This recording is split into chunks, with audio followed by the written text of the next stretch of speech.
Assalamualaikum warahmatullahi wabarakatuh.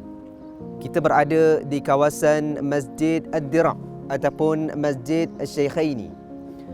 Ketika bulan Syawal tahun ketiga Hijrah, Nabi SAW bersama dengan para sahabat diuji oleh Allah Subhanahu wa taala untuk menguji kekuatan iman dan takwa mereka. Maka berlakulah peperangan Uhud pada bulan Syawal tahun ketiga Hijrah. Pada hari Jumaat selepas Nabi SAW solat fardu Jumaat dan menyampaikan khutbah Jumaat bersama para sahabat di masjid Nabi, Nabi SAW masuk ke dalam rumahnya dan memakai 2 lapis baju besi dan bergerak ke medan Uhud.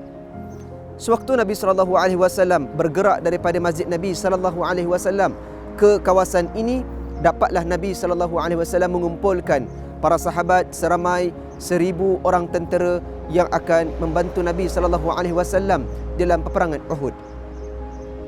Ketika dalam perjalanan Nabi SAW daripada Masjid Nabi ke kawasan ini, Nabi SAW melihat ada di kalangan yang mengikut Nabi, di kalangan orang-orang Yahudi, kalangan orang-orang yang belum lagi beriman kepada Allah Subhanahu wa taala. Maka Nabi SAW bertanya kepada mereka, mengapa mereka ikut bersama? Mereka menjawab, kami ingin berperang bersama dengan Nabi SAW dan untuk mempertahankan bumi Madinah Al-Munawwarah. Maka jawapan Nabi SAW, kalau ingin berperang bersama dengan kami, masuk Islam ataupun tinggalkan kami dan kembali semula ke Madinah Al-Munawwarah. Maka tentera Islam makin berkurang. Dan ketika berada di sini jugalah Nabi SAW menapis beberapa sahabat-sahabat Nabi yang tidak cukup umur dan masih lagi kecil. Mereka ini semangat untuk berjuang bersama dengan Nabi SAW kerana ini merupakan peperangan yang kedua dalam Islam. Kebanyakan mereka yang mengikuti Nabi SAW adalah mereka yang tidak turut sama dalam peperangan Badar. Jadi ini adalah peperangan yang pertama bagi mereka. Perkara yang menarik berlaku di kawasan ini ialah ada perbalahan antara seorang anak dan juga seorang ayah yang bernama Amr bin Jamuh. Amr bin Jamuh ini adalah seorang yang sudah pun berusia dan kakinya tempang, dan dia memiliki 4 orang anak, dan 4 orang anak tersebut mengikuti perjuangan Nabi SAW di Uhud. Maka anaknya berkata kepada ayahnya, wahai Amr bin Jamuh, engkau dah pun tua dan kaki engkau tempang, pulanglah semula ke Madinah kerana ini bukanlah pertempuran yang sesuai untuk engkau. Maka perbalahan tersebut disaksikan oleh baginda Nabi SAW di kawasan ini. Maka Nabi menanti-nanti apakah pertanyaan yang akan ditanyakan oleh Amr bin Jamuh kepada Nabi SAW.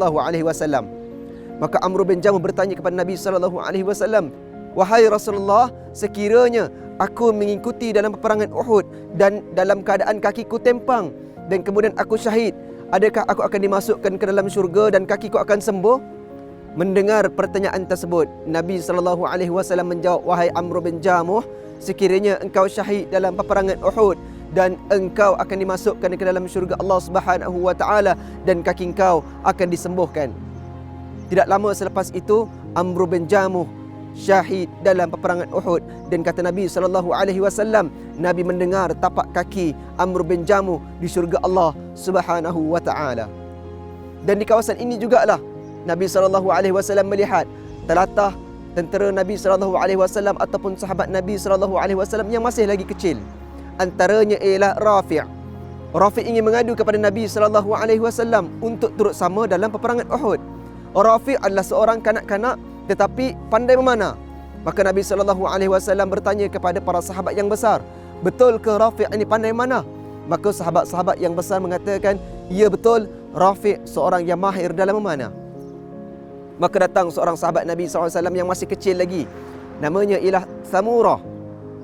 Samurah bertanya kepada ayahnya, mengadu kepada ayahnya, wahai ayahku, Rafi' boleh turut sama dalam peperangan Uhud, sedangkan aku sebaya dengan Rafi' tidak dapat pergi bersama dalam peperangan Uhud.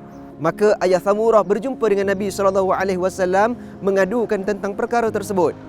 Maka Nabi SAW minta kepada Samurah bergusti dengan Rafi' di hadapan Nabi SAW.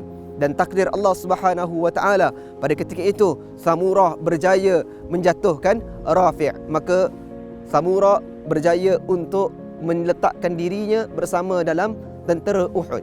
Selesai daripada peristiwa tersebut, dapatlah Nabi SAW mengumpulkan ketenteraan dalam peperangan Uhud seramai 700 orang, dan selebihnya Nabi SAW mengarahkan balik semula ke Madinah Al-Munawwarah. Dan terdapat juga satu kisah bila mana Nabi SAW bergerak daripada Madinah ke kawasan ini. Abdullah bin Ubay, seorang Yahudi yang munafik, menghasut sahabat-sahabat Nabi untuk kembali semula ke Madinah Al-Munawwarah dan tidak turut serta dalam peperangan Uhud. Maka apa yang boleh kita belajar daripada peristiwa ini ialah biarlah kita menjadi pendorong kepada kebaikan dalam agama, bukannya penghasut untuk menjauhkan orang daripada agama Allah Subhanahu wa taala. Maka selesai daripada peristiwa tersebut, dapatlah Nabi SAW mengumpulkan lebih kurang 700 tentera umat Islam yang akan bersama-sama Nabi SAW berjuang ke medan Uhud dalam peperangan Uhud. Dan dinamakan Masjid Ad-Dira' kerana di sinilah Nabi SAW meletakkan dua baju besi Nabi SAW di satu batu di dalam masjid ini. Dan Nabi SAW berada di kawasan ini daripada Asar, Maghrib, Isya, dan keesokan harinya pada hari Sabtu selepas subuh, Nabi SAW bersama dengan para sahabat bergerak ke medan Uhud. Jadi tuan-puan yang menziarahi bumi Madinah Al-Munawwarah, ambillah kesempatan dan ruang untuk menziarahi Masjid Ad-Dira' untuk memperingati sirah Nabi SAW di dalam ekspedisi peperangan Uhud yang berlaku pada bulan Syawal tahun ketiga Hijrah. Wallahu ta'ala a'lam.